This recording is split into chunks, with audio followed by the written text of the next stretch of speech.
Welcome भली करे आया। 3 हफ़्तनि जे यूरोप जे दौरे तां मोटी आयो आहियां। यूरोप घुमण खां वधीक पढ़ण लाइ वियो हुउमि।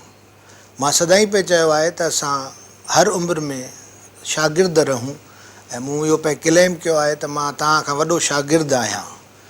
त बिल्कुलु पढ़ण खां मां यूरोप वियो हुउमि ऐं हॉलैंड में 2 हफ़्ता रहियुमि ऐं बाक़ी हिकिड़ो हफ़्तो मूं जर्मनी ऐं स्विट्ज़रलैंड खे घुमियो। उते बि घणो कुझु पढ़ियो। तव्हां सां हिन प्रोग्राम जे स्पेशली जेको मां पढ़ियो उहो तव्हां सां वंडणु चाहियां थो। मां कोर्स करणु वियो हुउमि CBE कॉन्शियसनेस बेस्ड एजुकेशन। सॼी दुनिया में पढ़ाई वञे थी।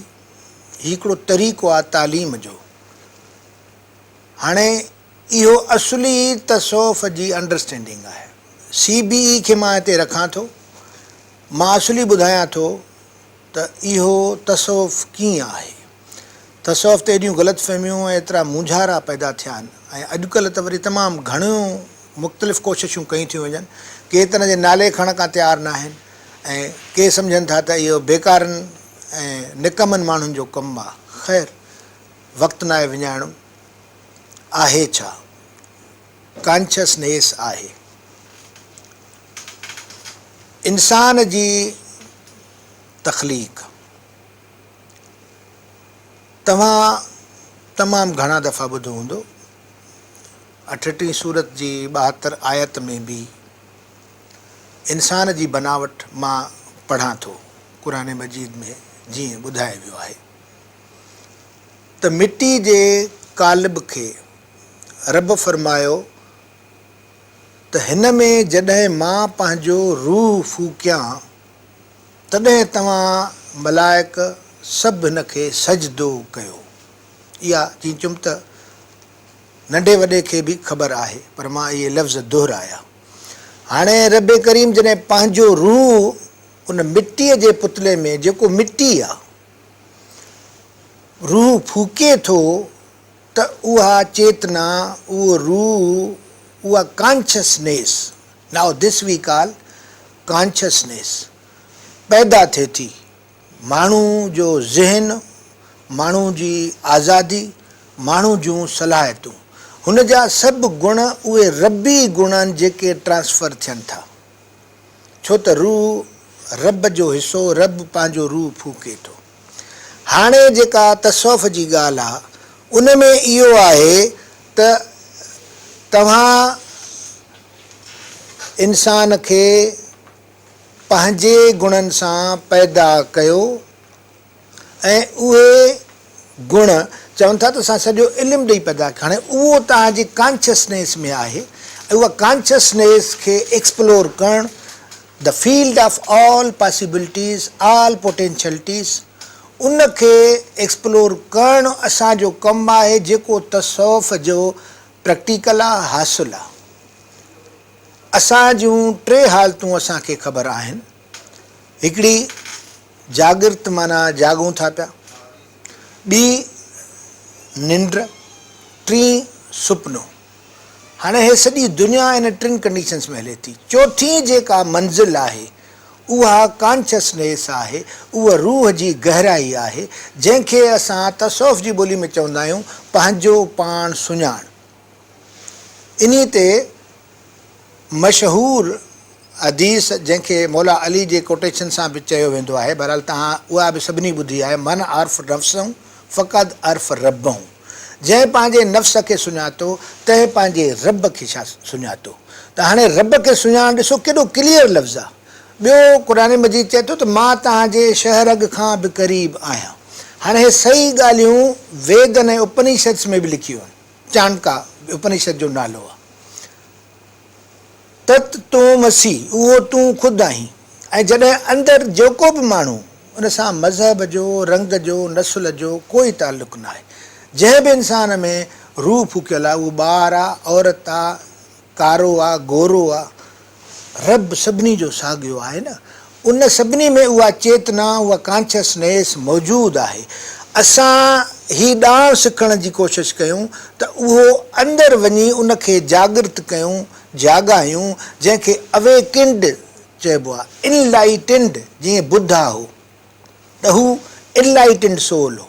ऐं असांजा जेके सूफ़ी दरवेश आहिनि, उहे हिंदू आहिनि, मुस्लमान आहिनि, ईसाई आहिनि, केर बि आहिनि, उहे अवेकिंड सोल आहिनि, जिन पंहिंजे पाण खे लधो ॻोल्हे। उहो ॻोल्हण जो तरीक़ो छा आहे, उहो CBE में सेखारियो वञे थो, कॉन्शियसनेस बेस्ड एजुकेशन। दुनिया जे सभिनी मुल्कनि में करायो थो वञे सवाइ असांजे।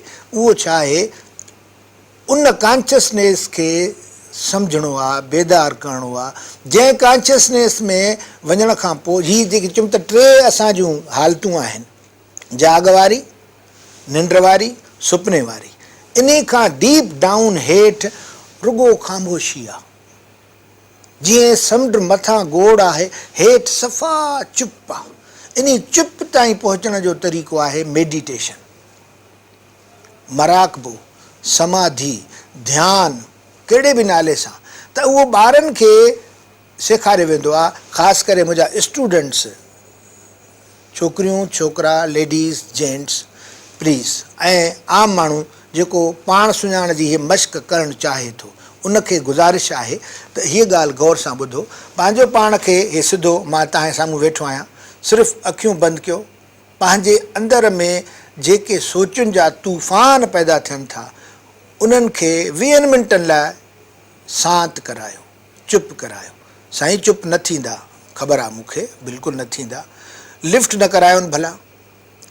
पंहिंजे पाण खे ख़ामोश करण जी, हाणे मां तव्हांखे चवां थो न, मां पंहिंजो पाण खे ख़ामोश थो कयां त बिल्कुलु टिकाउ थिए थो। इहा ख़ामोशी उन कॉन्शियसनेस ते पहुचण जो तरीक़ो आहे, which is the field of all possibilities. Nature, हीअ जेका नेचर आहे, फितरत असली तव्हांजे अंदरि आहे। उहे नेचुरल लॉस तव्हां पैदा कंदव पंहिंजे अंदरि। हीअ आहे असुल तसौफ़। त अंदरि वञण जो तरीक़े लाइ असां यानी 5 सालनि जा स्टूडेंट जेके प्राइमरी आहिनि ऐं यूनिवर्सिटी जा, उन्हनि खे ई मश्कूं कराइजनि थियूं। कंहिं ॾींहुं मां तव्हांखे इहे क्लिपूं ॾेखारींदुसि जेके मां ग्रेजुएट थी आयो आहियां CBE में, हॉलैंड मां, ऐं उते असां ॾींहं राति पढ़ियो आहे, मुसलसिल पढ़ियो आहे। उहे मां तव्हांखे फ़ोटू, उहे तस्वीरूं, उहे वीडियोज़ बि ॾेखारींदुमि। त मुख़्तलिफ़ मुल्क, USA आहे, लंडन आहे, कैनेडा आहे, अल्बानिया आहे। उते स्कूल शुरू थियण खां अवल, यूनिवर्सिटी शुरू थियण खां अवल 15 मिंट ॿार हीअं चुप करे पंहिंजो पाण खे शांति थो करे। जॾहिं अंदरि वेंदव त अंदरि सुकून आहे, अंदरि तव्हांजी सॼी पोटेंशियलिटी आहे। All knowledge is structured in consciousness. असली इल्मु उते आहे। फिज़िक्स, केमिस्ट्री, बायोलॉजी, एंथ्रोपोलॉजी पोइ सम्झ में ईंदी जॾहिं असां पंहिंजे पाण खे, उन वॾी ताक़त खे, ऑल पोटेंशियलिटीज़, उहा अंदरि मौजूदु आहे। उहो रब जो रूह आहे जेको बिल्कुलु साॻियो आहे ऐं सॼो उन जो खेॾ आहे। त वहदत मां कसरत थी, कसरत वहदत कुल, हक़ हक़ीक़ी हिकिड़ो, ॿोली ॿिए म भुल, ही हुलाचो हुल बिल्लाह संदो सजणे। साईं लतीफ़ सरकार अलाह जो कसम खणी चए थो त उहो सिर्फ़ु हिकिड़ो ई आहे। उहो तव्हांजे डीप डाउन कॉन्शियसनेस में मौजूदु आहे। तुंहिंजे शहरग खां क़रीब आहियां। मां अॼु उहा ॻाल्हि वाज़े करे ॿुधायां थो त उन कॉन्शियसनेस ताईं पहुचण खां पोइ अंदरि जूं सॼियूं कुवतूं, असली इल्मु, जीअं मौला अली खे चवंदो आहे त एॾो इल्मु तव्हां वटि किथां आयो, त उहो कॉन्शियसनेस में पहुचण जो इल्मु आहे, जंहिंखे असां रियल तसौफ़ चऊं था। त उन एक्सरसाइज़, ऐं जॾहिं स्कूल, कॉलेज, यूनिवर्सिटी बंदि थी थिए त 15 मिंट वरी पाण खे शांति में आणियो ऐं हिन पोटेंशियलिटी जाॻाइण सां सॼो जेकी थकावट आहे तव्हांजी, उहा तव्हांजी थकावट ख़तमु थी वेंदी। तव्हां वरी फ्रेश थी वेंदव। अंदरि तव्हांजे सुकून आहे, अंदरि तव्हांजे ताक़त आहे, अंदरि तव्हांजे कॉन्शियसनेस आहे, रब जो गहवारो आहे। उनखे जागृत करणु, उथारणु जाॻाइण जी ज़रूरत आहे। सॼो इल्मु तव्हांखे पोइ तव्हांजे अंदरि हाणे जेके तजुर्बा थिया आहिनि मुख़्तलिफ़ मुल्कनि में उन्हनि जो एब्सेंटीज़म ख़तमु थी वियो। जेके ॿार एब्सेंट रहंदा उहे अचणु लॻा, जेके ॿार ड्रॉप आउट थींदा इल्मु सम्झ में न ईंदो। असां वटि ॾिसो केॾी ड्रॉप आउट आहे त प्राइमरी खां सेकेंडरी, सेकेंडरी खां हायर सेकेंडरी वेंदे केतिरा ॿार पढ़णु नथा चाहिनि, छो त उन्हनि खे सम्झ में नथी अचे। जॾहिं असां पाण खे सम्झंदासीं पोइ हर इल्मु सम्झ में अची वेंदो। त हीअ आहे सूफ़ीज़म जो असली कार्ज ऐं इन ते बैनुल अक़वामी तहक़ीक़ कई आहे। उहे 3 किताब मूंखे उतां मिलिया जिन में ॿुधायो आहे त तव्हां पंहिंजूं सलाहियतूं वधायो, पंहिंजी मेमरी वधायो, पंहिंजी इंटेलिजेंस वधायो इन्ही कॉन्शियसनेस तां। हज़रत इनायत ख़ान जंहिंजा किताब आहिनि जेको सॼी दुनिया में इन्ही ते कमु थो करे ऐं मुख़्तलिफ़ लेक्चर्स थो ॾिए। हू बि हालैंड में हिन जो वॾो जेको आहे सो इंस्टीट्यूट ठहियलु आहे जिते बि ट्रेनिंग्स थींदियूं आहिनि। अमेरिका में तमामु वॾा इदारा आहिनि हिन जा। हज़रत इनायत ख़ान जंहिंजो फ़िलसफ़ो इहो ई आहे त तव्हां ऐं रब साॻे लेवल ते जेको चवनि था जॾहिं असांजा सूफ़ी चवनि था त मन ख़ुदायम मन ख़ुदायम मन ख़ुदा, कूड़ नथा हणनि, उहे पाण खे एक्सप्लोर करे चुका आहिनि। सुभानी मां आज़म शानी जॾहिं मंसूर थो चए अनल हक़, हाणे तसौफ़ जे बारीकियुनि में वेंदासीं त हीअ अनल हक़ आजिज़ी आहे, सचाई आहे। पर जॾहिं मां अना अब्द चवां थो त माना ॿियाई में थो अचां, मां ॿियो आहियां। पंहिंजो पाण खे टोटल सरेंडर करण जो नालो तसौफ़ आहे।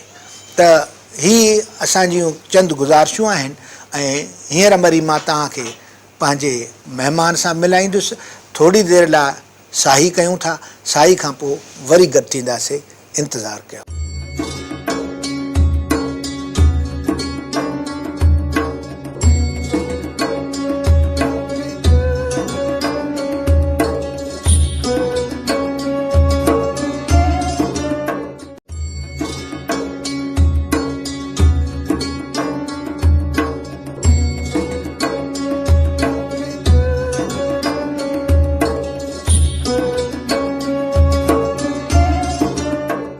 Welcome back. साही तव्हां वापसी कईसीं।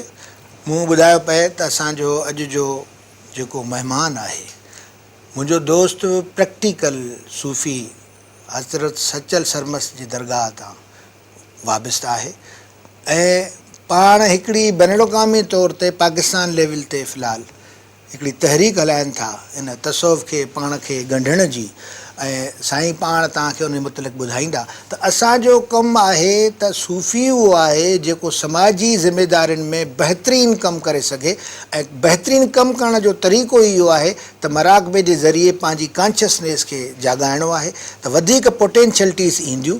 हाणे साईं आगा सईद साहिबु पाण असांजा महिमाननि, साईं वॾी महिरबानी तव्हां कुर्ब असांखे। मूंखे ख़ुशी थी तव्हांजे प्रोग्राम में।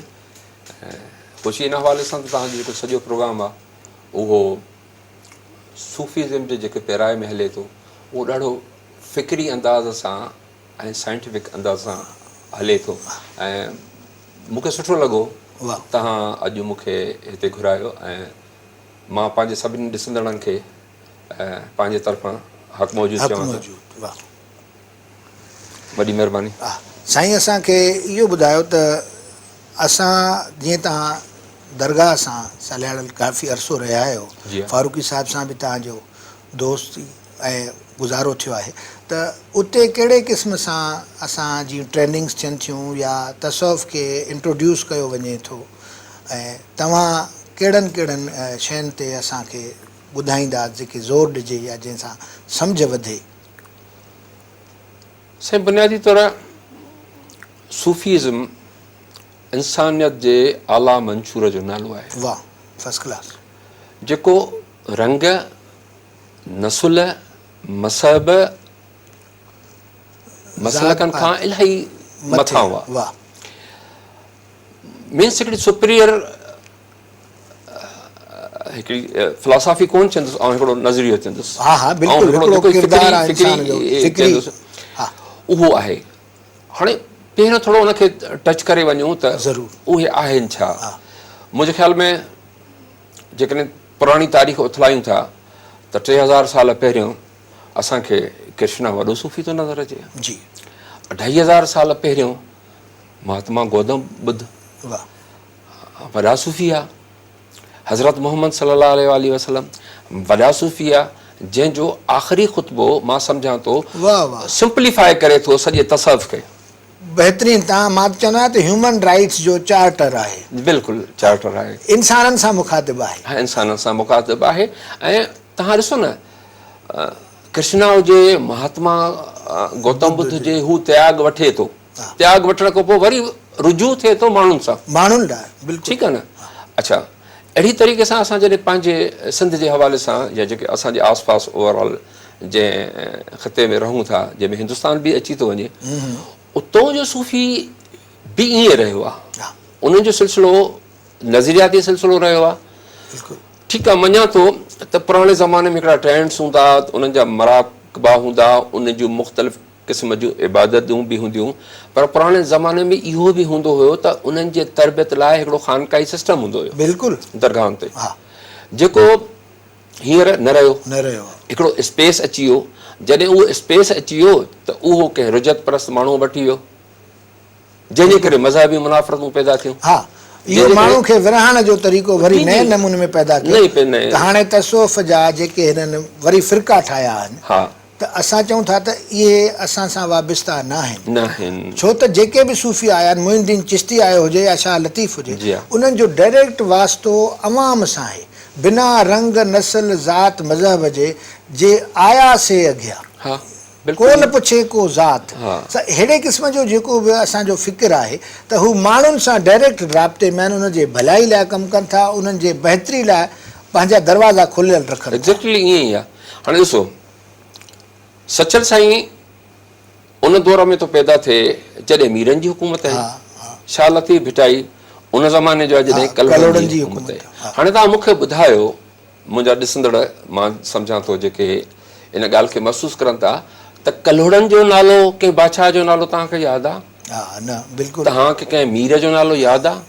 अहिड़ी तरह त बिल्कुलु यादि न आहे न, जे तरह सॼी दुनिया में शाह लतीफ़ यादि आहे। जहिड़ी तरह सां शाह लतीफ़ यादि आहे, जहिड़ी तरह सां सचल साईं यादि आहे, या जहिड़ी तरह सां ॿिया बुज़ुर्ग यादि जेके बि सूफ़ी आहिनि। हा हाणे सूफ़ी इंटेलेक्चुअल न आहे, सूफ़ी इंटेलिजेंस आहे। इंटेलिजेंस आहे, हा बिल्कुलु प्योरली इंटेलिजेंस, मां त ज़िक्र करे चुको प्योर इंटेलिजेंस आहे हू। अच्छा सूफ़ी कनेक्ट आहे, वॾी ॻाल्हि त फितरत सां, नेचुरल लॉस सां, बिल्कुलु ठीकु आहे। ऐं उनजो ई सबबु आहे त हू पंहिंजे इंटेलिजेंसीअ मां उहे असांखे नज़रिया थो ॾे, सेखारे थो समाज जा सां कनेक्ट करणु, जेके आम मुरविज तक़लीदी रवायतुनि खां क़दरे मुख़्तलिफ़ आहे। बिल्कुलु ठीकु आहे। हाणे सचल साईं जो हवालो ॾियां त उन ज़माने में तव्हां ॾिठो त मज़हबी मुनाफ़रतूं बि हुयूं, नफ़रतूं बि हुयूं, पिकते चढ़ियल हुयूं, ऐं इहा पुराणी तारीख़ रही आहे त ख़ासि तौर मज़हबी नफ़रतूं तारीख़ी तौर ते रहंदियूं आयूं आहिनि, अॼु बि उरूज ते आहिनि हिन वक़्तु। हा उरूज ते आहिनि। पर उन ज़माने में सचल साईं जो किरदारु, भिटाइल जो किरदारु, बाहूअ जो किरदारु, बुले जो किरदारु उहो ई आहे जंहिं माण्हूअ खे ॻंढियो आहे, जंहिं माण्हूअ खे अमुन इश्क़ मुहबत पाण में प्रीत सेखारी आहे। मिसाल तौरु ॾिसो न, सचल साईं पंहिंजे हाणे जेको बि सूफ़ी आहे ऐं उन सां गॾोगॾु हू शाइर बि आहे, त उन जी जीनियसनेस तो थी ज़ाहिर थिए त हू पंहिंजी शाइरी एज़ अ एविडेंस हिन मुआशिरे में लाहे थो। अचो साईं खे पढ़ूं। वक़्तु इहा थी वेल दूई दूर करण जी, कढ मज़हब मन मां साजुर साण सवेल, हिंदू मोमिन सां मिली मोहबत जा कर मेल, मता थिए अवेल ओलह सिज न ओलही, त कढ मज़ाहिब मन मां। त हीअ जेका तव्हां ॻाल्हि चओ था न, हुननि ॾिसो ईअं न त रुॻो तव्हां पंहिंजे तरफ़ां था चओ, हीअ मां इन करे ओरिजिनल पढ़ियो त हू कहिड़े नमूने माण्हू खे सेखारे। मां तव्हांखे सेकंड कयां थो। वाह। सचल साईं थो चए त हिकिड़ो त चयो अथई मज़हबनि मुल्क में माण्हू मुझाया, शेखी पीरीअ बुज़ुर्गीअ बेहद बुलाया, के निबड़ियो पढ़नि निमाज़ूं किन मंदर वसाया, सचल आॾो कीन आया अकुल वारा इश्क़ खे। ठीकु आहे। वरी चए थो ख़ूबसूरत ॾिसो न अंदाज़ हुनजो मज़हबनि जे बारे में चए थो ॾिस तूं ही इश्क जो ही इंसाफ़ काबो पाण करे थो तवाफ़ इन लाइन ते ॾिस तूं इश्क जो ही इंसाफ़ सभई मज़हब कयईं माफ़ ठीकु आहे हाणे हुनजे सुपीरियर थॉट जेको शरीयतनि खां असां वटि जेके टर्म हलनि था सूफ़ीज़म में शरीयत तरीक़त ही हू हाणे जॾहिं असां इन्हनि खे थोरो नज़र विझूं था न त इहे असांखे वरी सेक्टरियन था करनि वाइज़ नथा करनि बिल्कुलु खोलनि नथा अलॻि था कनि अलॻि जुदा था कनि द्वैत में आणनि था वहदत खां टोड़नि था न हाणे उनजे लाइ वरी सचल साईं खे मां कोट कंदुसि सचल साईं खे इन करे कोट कंदुसि त सचल साईं लिखियो इश्क शरा क्या लॻे लॻे काज़िया कहिड़े मसइले ॾसींदे बिस्त दोज़ख दे सानू ॾे न दड़के भउ असां कनू भॻे भॻे काज़िया कहिड़े हाणे ॾिसो तव्हां अॻो सुवालु कयो मां वरी उन ते अचां थो त दरगाहनि जो कीअं सिलसिलो आहे दरगाहनि जो अॼुकल्ह जेको सिलसिलो आहे न उहो जस्ट तकलीदी सिलसिलो आहे मां इहो चवंदे आर महसूसु न कंदुमि त जहिड़ी तरह ॿियूं मसलकूं पैदा थी पियूं आहिनि त अॼुकल्ह वॾनि दरगाहनि ते बि साॻियो सिस्टम पैदा थी पियो आहे जेके सेक्टरियन थी पिया आहिनि जेके एंटी तसौफ़ आहिनि मिसाल तौरु असां ॻंढण वारा माण्हू आहियूं ॻंढनि सारो ॾींहुं छिनण न सिखिया न हाणे तव्हां ॾिसो भिटाई जो सीनेरियो तव्हांखे साम्हूं ईंदो सचल साईं जो थोरो क़दुरु मुख़्तलिफ़ हुयो इन करे हुयो जो डॉक्टर सखी कबूल मोहम्मद जेको 14 सालनि जी उमिरि में गादीअ ते वेहे थो 17 सालनि जी उमिरि में हुन अलफ़ बे पढ़णु शुरू कई छो त हुनजे जेके वालिद साहिबु आहे मज़ूब आहे ख़्वाजा अब्दुल हक साईं उनखे तरबियत न ॾेई सघिया 87 में मां जॾहिं रहां थो पूरो साल दरगाह ते त साईं प्राइवेटली BA कनि था पोइ नतीजो इहो थो थिए त हू तसफ़ में PhD कनि था अच्छा जेको दरगाह जो तव्हां पुछो ट्रेंड कीअं थो हले दरगाहनि में अक्सरियत हाणे इहा हली वई आहे त उते मुल्लागिरी थी हले मिसाल तौरु उहा इहा त भई तावीज़ बि थी ॾिए थो मुर्शिद दुआ बि करे थो मुर्शिद धाॻो बि ॾिए थो माना जेको तसफ़ जो शौरी समाजी फिक्री पहलू आहे उनखे ख़तम करे वरी अक़ीदतनि जे ज़ंग लॻल रस्ते ते असांखे वठी था अचनि मूंखे सुठो लॻो जॾहिं असां ईअं PhD पास कई त हू सचल चेयर में नौकिरी कई मौजूदा सजादा नशीन जेको नौजवान आहे तव्हां यकीन कयो हुननि जो मिलन करणु आम माण्हू सां बि अहिड़ो आहे ऐं वॾी ॻाल्हि इहा त हुन जीअं दरगाही सिलसिला हूंदा आहिनि उन्हनि खे किथां ॾिण वारो में बि थोरो घणो हुजे पर हू पाण प्रैक्टिकली रहनि था हिकिड़ो प्राइवेट स्कूल खोले हाणे ॾिसो न असां वटि वॾेरो ऐं सूफ़ी मुर्शिद हिकु लाइन में था हलनि पर उनजो किरदारु हुते इहो आहे त हुन प्राइवेट स्कूल खोले ब्यूटीफुल नंढे पैमाने ते फीस रखी एडुकेशन ॾियनि था माना शऊर वधंदो बिल्कुलु जेको जागीरदार कॾहिं करणु नथो ॾे मास्तर खे भॼाए थो छॾे पंहिंजे वाड़ो करे हुन में जानवर थो ॿधे स्कूल में असांखे अहिड़ा माण्हू घुर्जनि जेके इन में कॉम्पिटिशन कनि न साईं हाणे ॾिसो मिसाल तौरु असां चऊं था त जेको आम ख़्यालु आहे माण्हुनि में जेके आम माण्हू असां सूफ़ियुनि खे मुख़्तलिफ़ सम्झंदा आहिनि त सूफ़ साईं हितां ई तव्हांजी ॻाल्हि खे ॻंढींदासीं हींअर साई जो वक़्तु आहे थोरी देरि इंतज़ारु कयो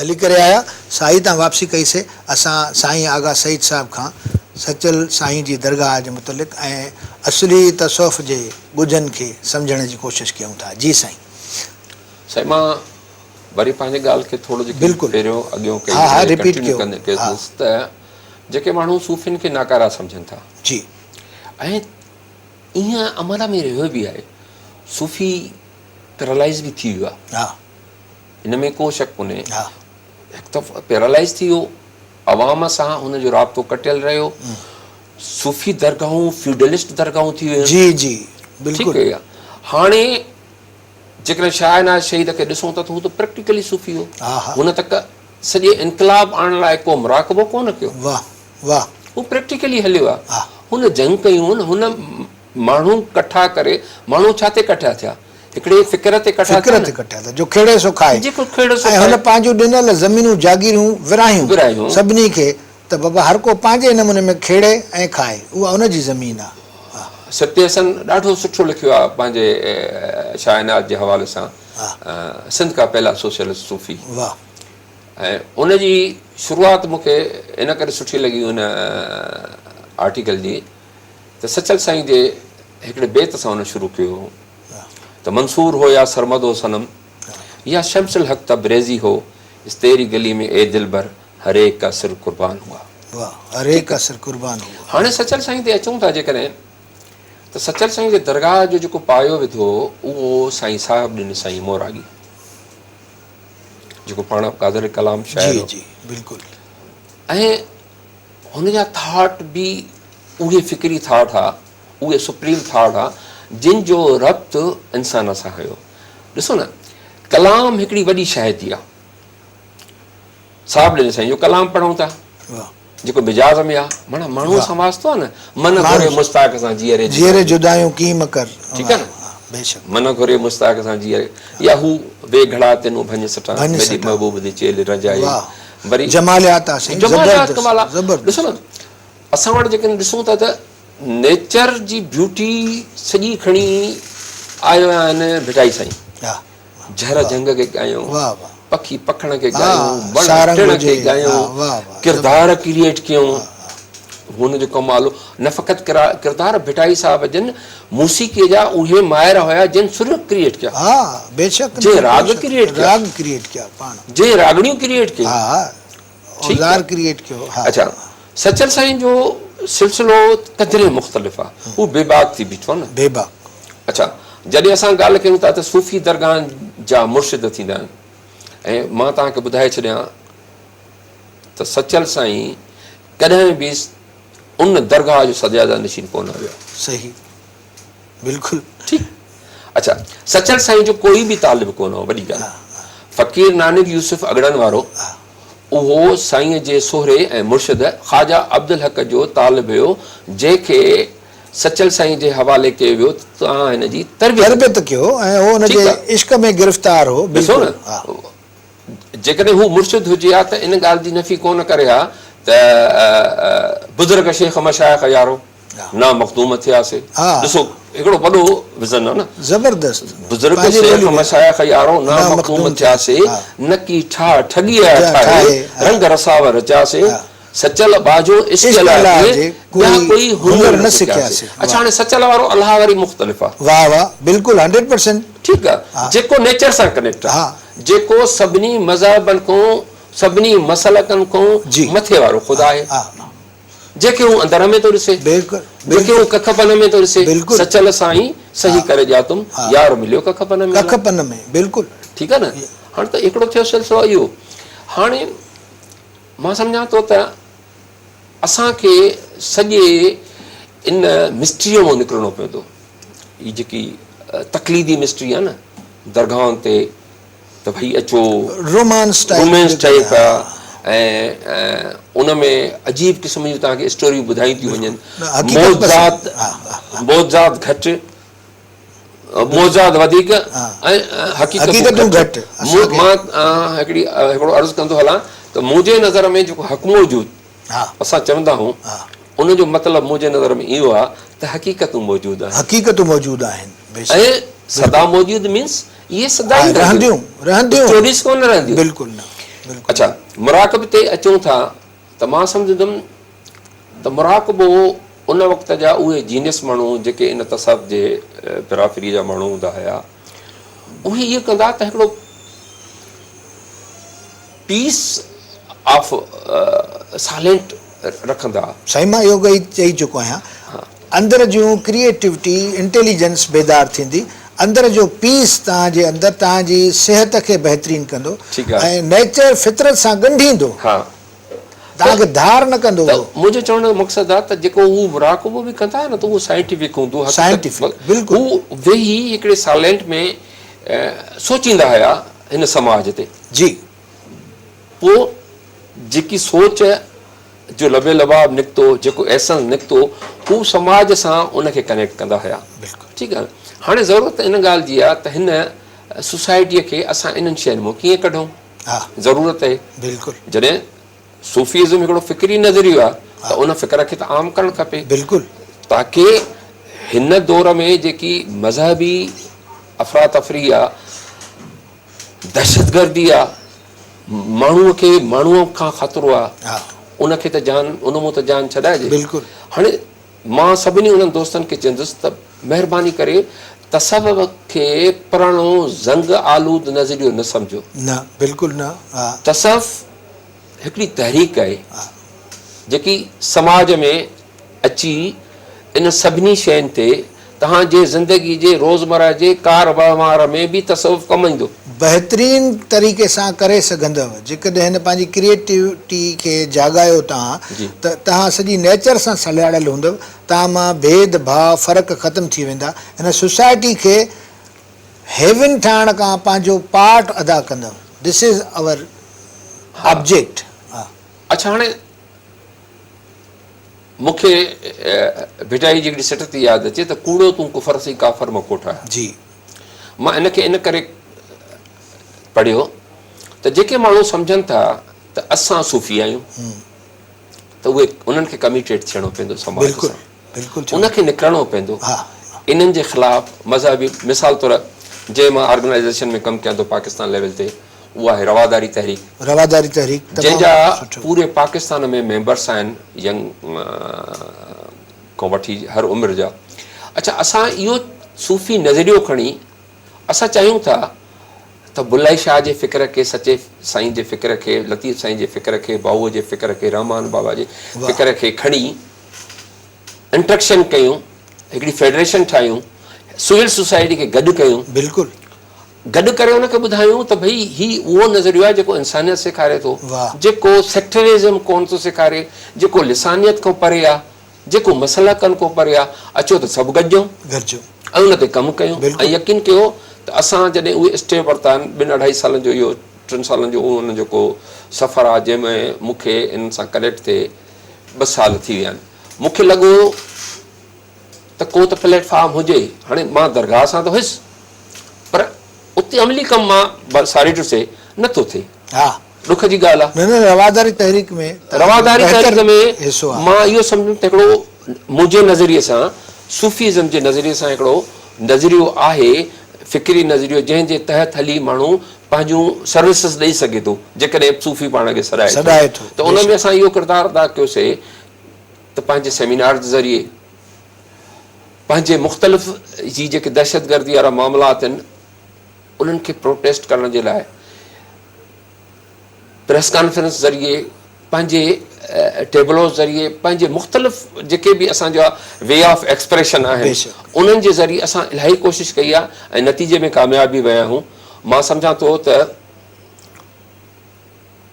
पूरे मुआशिरे में जेके जेके बि माण्हू माना तव्हांजे तवसुस सां, सिंध टीवी जे तवसुस सां, मां उन्हनि दोस्तनि खे रिक्वेस्ट कंदुमि त जेके थोरो बि शौक़ु रखनि था न, उनखे कमिटेड थियणो पवंदो। दौरे हाज़िर जी अहम ज़रूरत आहे। जेकॾहिं असां इन शइ खे टच नथा कयूं, असां तसव्वुफ़ जे फ़िक्री पहलूअ खे प्रैक्टिकल में नथा आणियूं, त यकीन कयो त इहे मज़हबी नफ़रतूं वधंदियूं। मां त चवंदुमि त असांजे कॉलेजिस में, असांजे यूनिवर्सिटियुनि में, असांजे स्कूलनि में तसव्वुफ़ जे लाइ हिकिड़ो मख़सूस पीरियड हुअणु खपे। बिल्कुलु, मां उहा ई ॻाल्हि करे चुको आहियां CBE जे नाले सां, कॉन्शियस बेस एजुकेशन। एग्ज़ैक्टली ईअं ई हुजे, ईअं ई हुजे। हाणे उन में छा थींदो त तसव्वुफ़ रवायती न रहंदो, तसव्वुफ़ तक़लीदी न रहंदो, तसव्वुफ़ साइंसी रहंदो, नेचुरल रहंदो, इंसानी उमंगुनि जे मुताबिक़ हूंदो। ऑफकोर्स ईअं ई थींदो। पर हाणे छा कजे?